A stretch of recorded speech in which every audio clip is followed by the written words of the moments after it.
जय श्री राम। शंखनाद में आपका स्वागत है। शुभेंदु अधिकारी के एक फैसले के साथ बंगाल में वो होने जा रहा है जो अपने आप में ऐतिहासिक है, जो भारत के इतिहास में बंगाल के अंदर अभी तक नहीं हुआ है और जिसकी कल्पना किसी ने नहीं की थी, आज वो होने जा रहा है।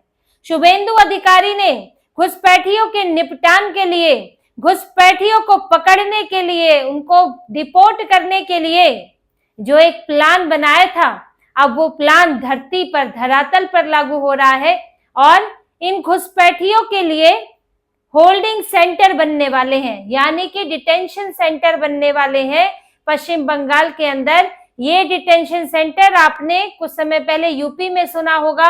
असम में एक बहुत बड़ा डिटेंशन सेंटर है जिसमें 3000 लोग तक आ सकते हैं, लेकिन पश्चिम बंगाल में ना तो कांग्रेस ने, ना तो कम्युनिस्ट पार्टियों ने, ना तो ममता बनर्जी ने, इन्होंने कभी डिटेंशन सेंटर नहीं बनाए और घुसपैठियों को खुला छोड़ दिया। जाओ बंगाल में फैलो, बंगाल के बाद भारत में फैलो और आबादी में परिवर्तन करो।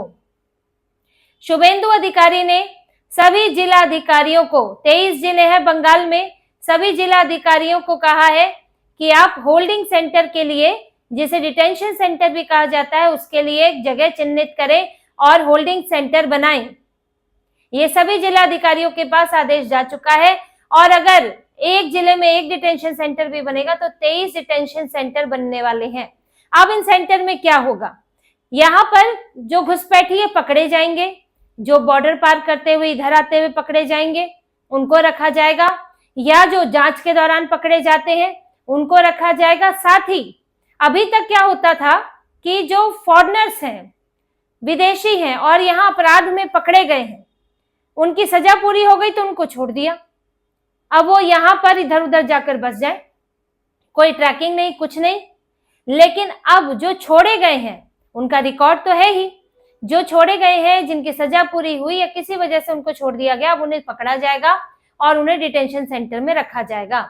ऐसे डिटेंशन सेंटर दूसरे देशों में भी है, अमेरिका में भी है, वहां पर भी अवैध तरीके से आए हुए लोगों को डिटेंशन सेंटर में ही रखा जाता है। ऐसे ही सेंटर यहाँ बनने वाले हैं। इन सेंटर्स में देखिए एक तरह से सोने के लिए इंतजाम होता है, कुछ रहने का, बैठने का इंतजाम होता है, खाने पीने की सुविधा होती है। जब तक कि डिपोर्ट नहीं कर दिया जाता तब तक ये दिया जाता है, लेकिन आप इससे बाहर नहीं जा सकते हैं। आपकी जिंदगी इस डिटेंशन सेंटर तक ही सीमित है। दूसरा, आप कोई वोट नहीं दे सकते क्योंकि आप भारत के नागरिक हैं नहीं। आपको सरकारी सुविधाएं नहीं मिलेंगी, मुफ्त का राशन, मुफ्त का घर, कुछ नहीं मिलने वाला है, आप यहीं रहेंगे। डिटेंशन सेंटर इसी तरह बनाए जाते हैं। अब इसमें क्या करना है आगे? शुभेंदु अधिकारी ने देखिए कुछ समय पहले आदेश दिया था कि बांग्लादेशी पकड़ा जाए तो पुलिस को मत दो, बीएसएफ को दो और उसे उस पार कर दो, ये उन्होंने आदेश दिया था। अब डिटेंशन सेंटर में क्या होगा? डिटेंशन सेंटर में उन्हें सालों साल के लिए नहीं पाला जाएगा, उन्हें रखा इसलिए जा रहा है डिटेंशन सेंटर में ताकि वो इधर उधर फैलकर गायब ना हो जाए। अगर आपने उन्हें जेल में ठूस दिया, अब जेल में अब परमानेंट तो रख नहीं सकते हैं, जेल से निकले तो गायब हो गए, लेकिन डिटेंशन सेंटर में आप स्थायी तौर पर रख सकते हैं और ये कानूनी है। जेल में आप किसी को ज्यादा दिन रखेंगे तो फिर कोर्ट में मामला चला जाएगा, फिर इन्हें बड़े बड़े वकील भी मिल जाते हैं, वो इन्हें छुड़वा लेते हैं। लेकिन डिटेंशन सेंटर में, क्योंकि वो जेल नहीं है, वो एक तरह से रहने की सुविधा है। आप जैसे अब रैन बसेरा देखते हैं, आप धर्मशालाएं देखते हैं, उसी तरह से यह है डिटेंशन सेंटर। बस फर्क इतना है कि आप यहाँ से बाहर नहीं जा सकते, धर्मशाला या रैन बसेरा से आप जा सकते हैं।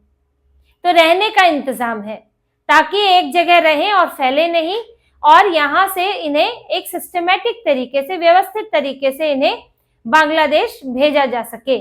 तो शुभेंदु अधिकारी ने यही कहा है कि होल्डिंग सेंटर में रखो और होल्डिंग सेंटर से धीरे धीरे बांग्लादेश भेजते रहो। यहाँ सालों साल तक इन्हें खिलाने पिलाने की जरूरत नहीं है। बांग्लादेश ले या ना ले, हमें इन्हें बांग्लादेश भेजना है, क्योंकि बांग्लादेश का इंतजार करेंगे तो वो तो कभी नहीं स्वीकारेगा। 2-2.5 हजार नाम ऐसे हैं अभी जिस पर बांग्लादेश से नागरिकता की पुष्टि करनी है, लेकिन अभी तक नहीं की है, चाहे सरकार किसी की भी हो बांग्लादेश में। लेकिन ये मामला जो है ठंडा पड़ा रहता है क्योंकि बांग्लादेश अपने ही लोगों को नहीं लेना चाहता है। तो ऐसे में हम तो पाल नहीं सकते, तो यही कहा है कि भैया छोड़ दो, ये हमारा बॉर्डर है, उसके उस पार छोड़ दो, जहां जाए, हम यहाँ घुसने नहीं देंगे। तो वो उधर ही जाएंगे। फिर वहां के नागरिक भी हैं, अगर वहां जाते हैं तो वहां की बॉर्डर फोर्सेस हैं वो उन्हें नहीं रोक सकती, क्योंकि उनके पास बांग्लादेश के कागज हैं, बांग्लादेश में एक स्थायी पता है, भाषा भी वहीं की है, वो बता सकते हैं कि हम फला फला रहने वाले हैं, वहां पर इनके रिश्तेदार हैं, तो बांग्लादेश के बॉर्डर पर उन्हें रोका नहीं जा सकता कि रोक दिया और आप वापस नहीं आ सकते। तो ये इसी तरह से अब तरीका काम करता है। यही असम में हो रहा है, यही दूसरे राज्य में हो रहा है कि इनको बॉर्डर के पार ले जाकर छोड़ दो, फिर ये अपना ठिकाना खुद ढूंढ लेंगे इन्हें कहाँ जाना है। तो डिटेंशन सेंटर बनना बंगाल में बड़ी बात है। आपने अभी तक नहीं सुना होगा, ममता बनर्जी तो सोच भी नहीं सकती थी इसके बारे में। ये असम जैसे राज्य में ही सुनने को मिला डिटेंशन सेंटर।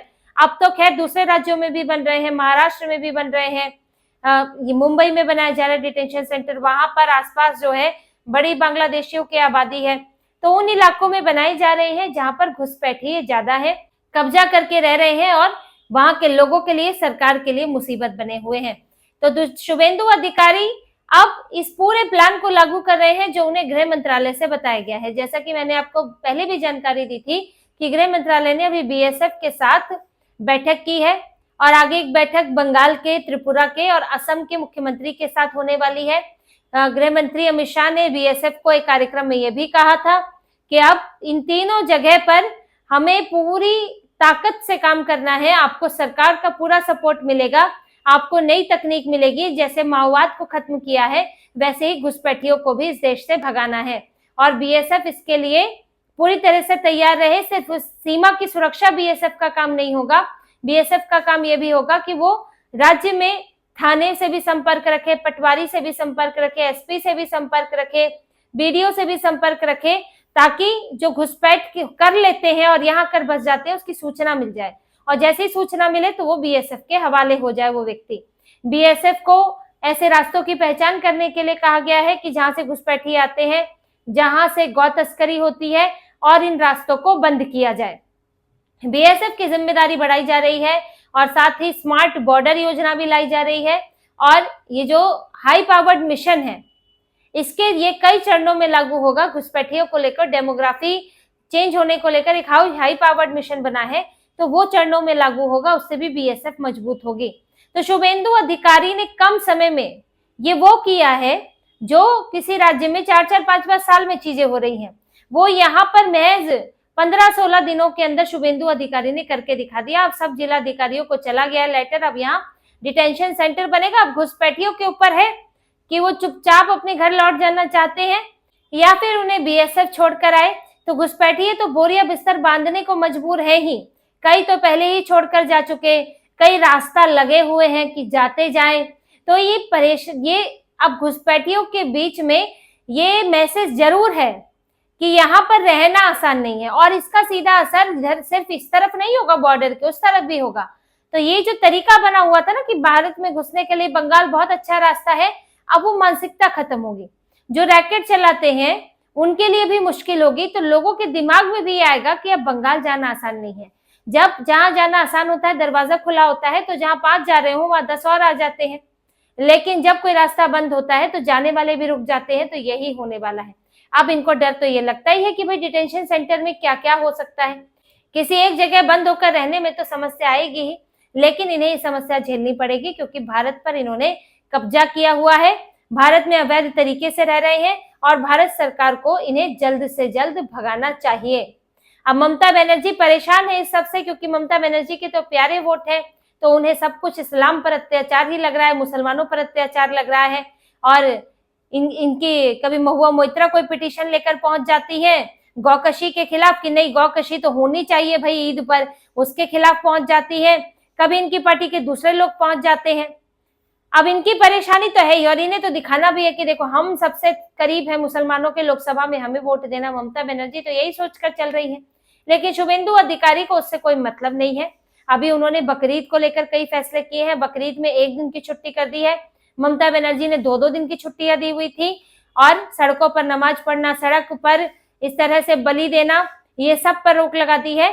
तो शुभेंदु अधिकारी का एक्शन जारी है, ममता बनर्जी का रोना धोना जारी है। घुसपैठियों का भागना चल रहा है और यहाँ पर सरकार जो है वो पूरी तरह घुसपैठ पर शिकंजा कस रही है।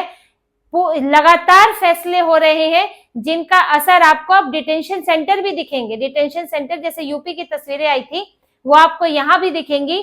बंगाल में इसका बड़ा असर आपको आने वाले समय में जरूर दिखने वाला है। तो इसी तरह की और खबरें और विश्लेषण आपके लिए लाते रहेंगे। हमसे जुड़े रहिए, सब्सक्राइब कीजिए, कमेंट कीजिए। बहुत बहुत धन्यवाद। जय श्री राम।